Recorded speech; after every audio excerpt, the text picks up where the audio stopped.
그러므로 우리는 부흥되기를 요구하는 어떤 것이나 또는 이러한 은사들에 대한 새로운 수여와 직면하였을 때 우리는 이것을 힘주어서 거부해서는 안 되며 이것을 조사하고 시험해야만 합니다. 우리는 가짜들에 대한 무서운 위험 때문에 이와 같이 시험하라고 성경에서 권고할 뿐만 아니라 또한 우리가 이 시험을 어떻게 행하였나를 말씀하시고 가르쳐 주신 것을 인하여 하나님께 감사드립시다.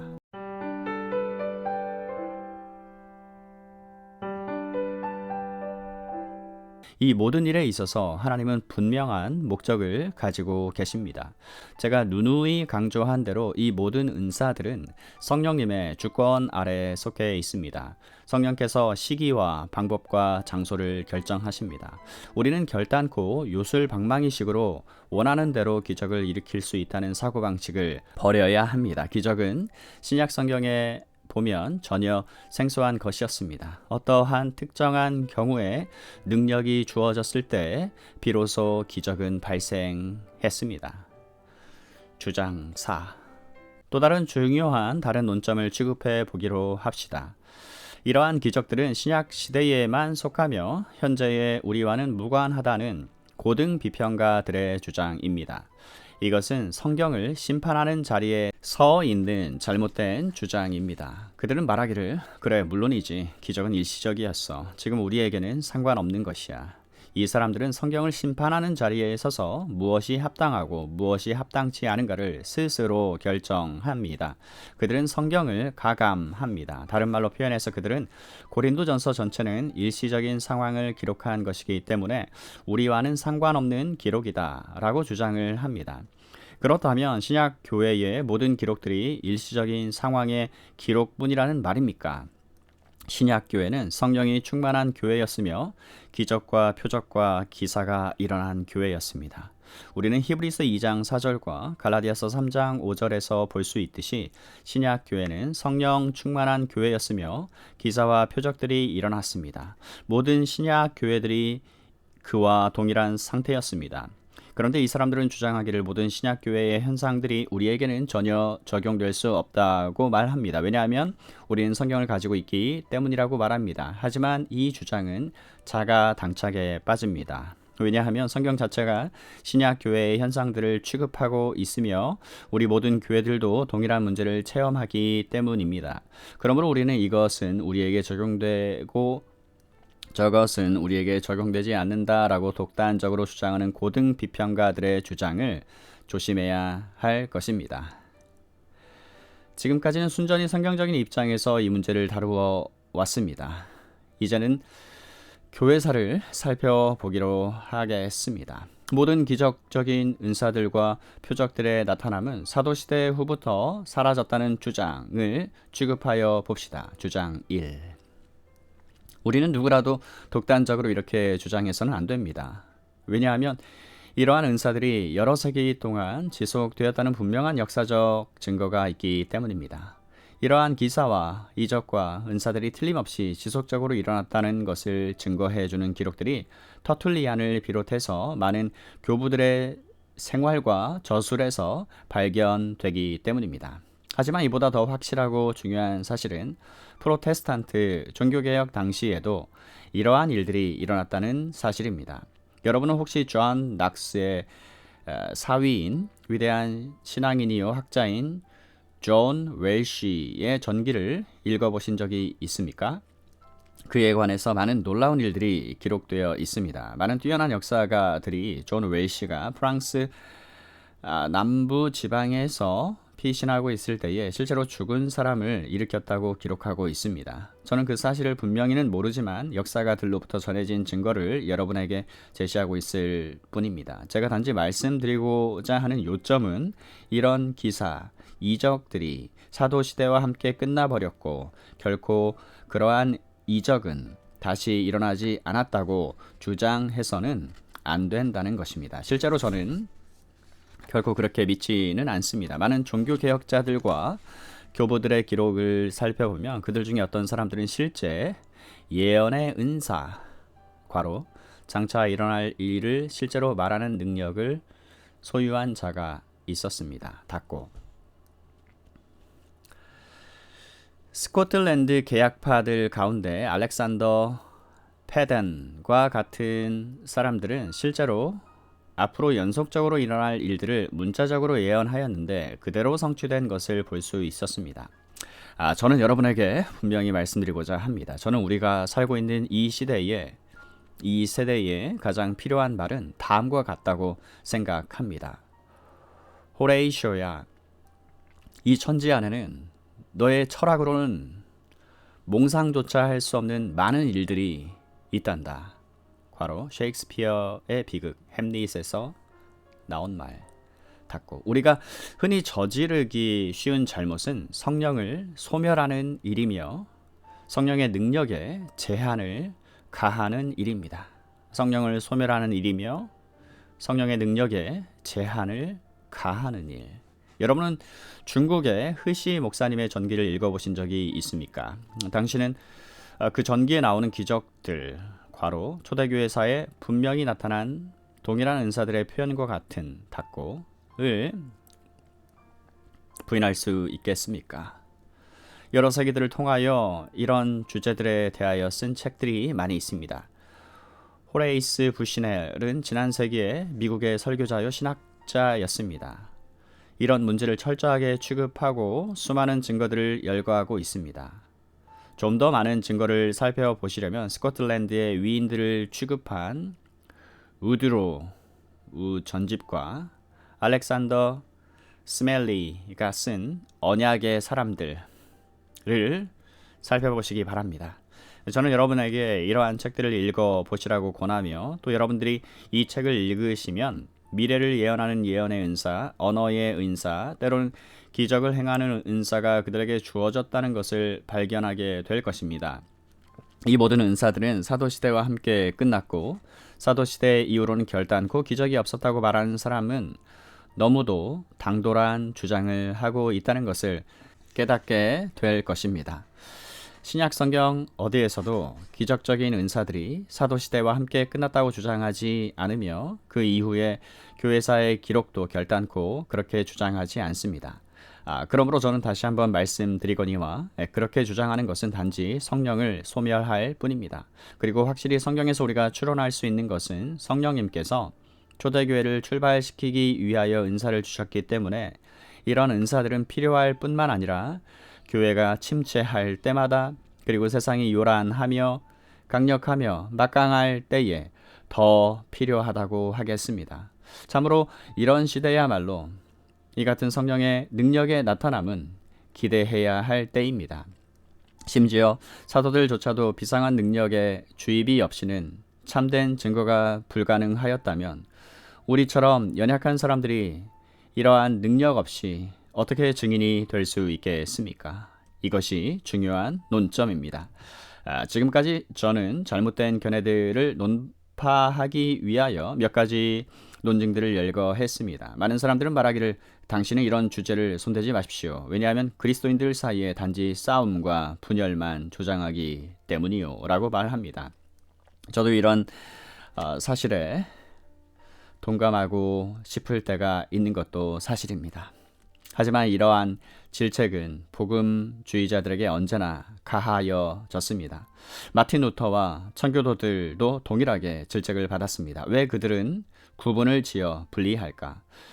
감리교도들도 동일한 질책을 받았고 복음 전도자들도 동일한 질책을 받았습니다. 전 시대를 통하여 그들은 파당을 만들고 분쟁을 일으키는 분리주의자라고 비난을 받았습니다. 그렇지만 여러분이 그런 논리를 계속적으로 주장한다면 우리 모든 사람들은 로마 천주교로 돌아가야 할 것입니다. 왜냐하면 로마 천주교도들은 우리 모든 프로테스탄트 신자들에게 잘못 나가 분리된 형제들 이렇게 말하고 있기 때문입니다. 그리고 또 달리 주장하는 사람들이 있습니다. 즉 이런 은사들과 관련된 사람들은 남다른 우월감을 가지고 다른 사람들을 무시하면서 이런 은사나 성령 세례를 받지 못한 사람들을 멸시한다고 주장합니다. 하지만 이 주장에 대한 답변은 동일합니다. 과거의 전통적인 죽은 교회들이 성령의 새로운 생명을 받은 사람들에 대하여 그렇게 비난하였습니다. 옛날이나 지금이나 변함이 없습니다. 바리새인들이 우리 주님을 그렇게 비난했습니다. 지금까지 우리는 은사들은 신약 성경 시대에만 속하기 때문에 우리와는 연관이 없다라는 주장을 취급해 왔습니다. 자, 이제부터는 이와 정반대의 입장을 취급하고자 합니다. 우리가 얼마나 정반대의 극단으로 잘 흐르기 쉬운가를 살펴보는 것은 흥미있는 일입니다. 두 번째 입장은 성령의 기적적인 은사가 항상 교회에 나타나야 하며 그런 은사를 소유하지 못하는 것은 믿음의 결핍이라는 주장입니다. 그들 중에 어떤 사람들은 더욱 지나쳐 가서 말하기를 우리는 이 은사들을 요구해야 한다. 요구. 이런 은사들은 신약 교회만이 아니라 만고만대의 교회들에게 특별히 오늘날의 교회를 위해서도 주어졌기 때문에 믿음의 결핍만 없다면 이런 은사들을 만끽할 수 있다고까지 주장을 합니다. 초대 교회에서와 동일하게 이런 은사들은 항상 나타나야 한다고 주장하고 있습니다. 저는 여러분에게 이러한 입장도 여전히 비성경적이며 성경 자체에서 결코 입증될 수 없다고 말씀드리고 싶습니다. 성경의 가르침은 이러한 일들은 성령의 주재권이라는 관점에서 생각해야 합니다. 성령의 주재권이라는 관점. 성령님만이 모든 것을 결정하십니다. 이 모든 일은 같은 한 성령이 행하사 그 뜻대로 각 사람에게 나누어 주시느니라. 그는 선택하는 분이십니다. 말하자면 이것은 모든 은사들을 모두 요구했던 고린도에 있어서 전체적인 문제였습니다. 그리고 그들의 요구에 대한 대답은 성령께서 한 사람에게는 이 은사를 또 다른 사람에게는 저 은사를 주신다는 사실입니다. 은사를 주는 것은 전적으로 성령 하나님의 지배 안에 있는 것입니다. 성령께서는 언제, 어떻게, 누구에게, 그리고 어디에서 줄 것인지를 결정하십니다. 나는 이 논증을 언제나 나에게 가장 도움이 되었던 방식으로 적용시키고자 합니다.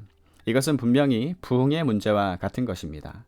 부흥의 성격을 정의한다면 부흥은 영구적인 것이 아닙니다. 부흥이란 일어났다 사라지고 일어났다 사라지는 것입니다. 교회사는 부흥의 역사를 경험하였습니다. 여러분이 원할 때마다 부흥을 일으킬 수 있다고 가르친 사람들이 언제나 있습니다. 여러분 모두가 할 일은 기도하고 어떤 일정한 일을 행하고 그것을 주장하고 그리고 여러분이 부흥시키는 일입니다. 하지만 대답은 여러분은 할 수 없다입니다. 나는 이 같은 잘못에 빠진 훌륭하고 매우 정직한 그리고 성스러운 사람들 가운데 몇 사람을 알고 있습니다. 여러분은 부흥이 일어날 때를 결정할 수 없습니다. 부흥은 언제나 성령의 주권에서 오는 것입니다. 부흥은 여러분이 가장 기대하지 않을 때 일어납니다. 부흥은 가장 가망 없는 지역에서 일어나며 가장 성공할 것 같지 않은 사람이 사용됩니다. 같은 원리가 성령의 은사들에게도 적용됩니다. 우리는 한 편이나 다른 편에 대해서 법률을 제정하지 말아야 합니다. 우리는 신약시대에 대해서 오직이라는 말과 항상이라는 말을 해서는 아니 됩니다. 대답은 성령께서 의도하는 것으로서 그의 뜻대로입니다. 그의 뜻대로. 이것은 성령 충만을 구하기에 옳은 것입니다. 우리는 그렇게 하기를 권합니다. 하지만 성령의 은사들은 성령의 손에 맡겨진 것입니다. 마지막으로 나는 세 가지 요점으로 여러분의 주의를 환기고자 합니다. 첫째로 성령의 주권에 대한 가르침에 비추어서 우리는 은사들이 성령의 주권 안에서 주어지는 것과 마찬가지로 성령의 주권 안에서 보류될 수 있다는 사실을 추론할 수 있는 자격이 있습니다. 성령께서는 은사들을 주는 것과 마찬가지로 은사들을 보류할 수도 있습니다. 우리는 이것이 주권에 대한 이 같은 전체 개념의 본질적인 부분이라는 사실을 결코 잊어서는 아니 됩니다. 둘째로, 우리는 결코 요구라는 말을 사용해서는 안 됩니다. 요구는 주권과 상반되는 것입니다. 사람들은 이 은사를 요구할 수 있고 치유를 요구한다고 말합니다. 여러분은 치유를 요구할 수 없습니다. 바울은 세 차례나 치유를 요구했지만 치유를 받지 못하였습니다. 결코 요구하지 마십시오. 심지어 요구란 말조차 사용하지 마십시오. 우리는 우리 자신을 복종시킵니다. 성령은 주시는 분입니다. 은사들을 요구하거나 심지어 성령 세례를 요구하는 것은 분명히 신약 성경이 강조하는 모든 것과 상반되는 것입니다. 성령은 주님이시며 은사들을 지배하고 주십니다. 여러분은 탄원할 수는 있습니다. 하지만 결코 요구해서는 아니 됩니다. 그 다음 셋째로, 변화는 내가 이미 여러분에게 보여준 것처럼 신약에서 분명하게 나타났습니다. 변화는 심지어 사도들이 변화되기를 기대하였을 때라도 항상 일어난 것은 아닙니다. 변화는 오로지 성령의 주권의 영역에서만 설명되었습니다. 이것은 부흥의 역사에 의해서 뒷받침되고 입증되었습니다. 일반적으로 어떤 새로운 일을 시작하는 데 있어서 어떤 이상한 일이 일어난다는 사실은 나에게 아주 분명한 증거처럼 보입니다. 나는 종교개혁의 시대와 중국에서의 선교 사역 시작 등에 대해서 언급한 바 있습니다. 이상한 일이 발생한 것은 성령의 주권론과 전적으로 일치하는 것입니다. 그러나 나는 또한 이렇게 말하고자 합니다. 이것은 아주 자주 잊어버렸던 일입니다. 우리는 다음과 같이 말하는 사람들의 논증을 주목하였습니다. 이러한 일들은 사도 시대에서 끝났습니다. 여러분은 이러한 일들을 교회사에서 계속해서 얻을 수 없으므로 이것들은 계속되는 것을 의미하는 것이 아닙니다. 하지만 이 문제에 대한 또 다른 아주 중요한 면이 있습니다. 여러분이 5, 6세기의 교회사를 읽은 것처럼 여러분이 이러한 초자연적인 능력들을 점점 더 적게 발견하는 것은 역사적인 사실입니다. 그리고 왜 그런가? 라는 필연적인 질문이 야기됩니다. 이 사람들은 다음과 같이 가정합니다. 분명히 초자연적인 능력들은 끝났으며 그것들은 계속되지 않는다. 나는 여러분에게 교회 자체의 역사에 대해 일어났던 일 속에 가장 좋은 대답이 있다는 사실을 말해 드립니다. 2세기에 있어서 교회가 헬라인들 사이에 점점 퍼졌던 것처럼 교회의 복음이 학문적이고 철학적인 방식으로 존재하기를 원하였습니다. 복음이 헬라 철학이나 로마법과 상반되지 않는다는 사실을 보여주고자 했던 변증가들이라 불리는 사람들이 있었습니다. 그들은 박해와 오해들 때문에 아주 폭넓게 이 일을 행하였습니다. 비록 그들이 선한 동기로 출발하였지만 그들은 복음을 이성적인 철학계로 선회시키므로 사실상 성령을 소멸시켰습니다. 설상가상으로 콘스탄틴 황제는 그의 지혜로 그리스도인이 되기를 결심하였으며 로마 제국을 그리스도교로 이끌었습니다. 교회는 모든 것이 관리되는 하나의 기관이 되어버렸습니다. 고등 군주 정치 조직의 한 종류가 생겼으며 대주교들은 그것을 도입하였습니다.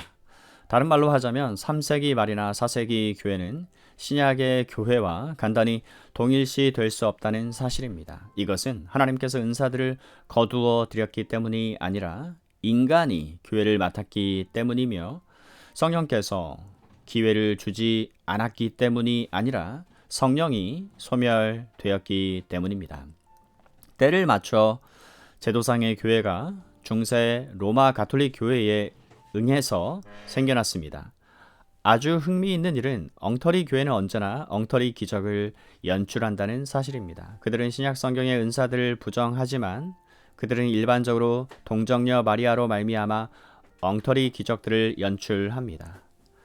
우리가 얼마나 타락하기가 쉽습니까?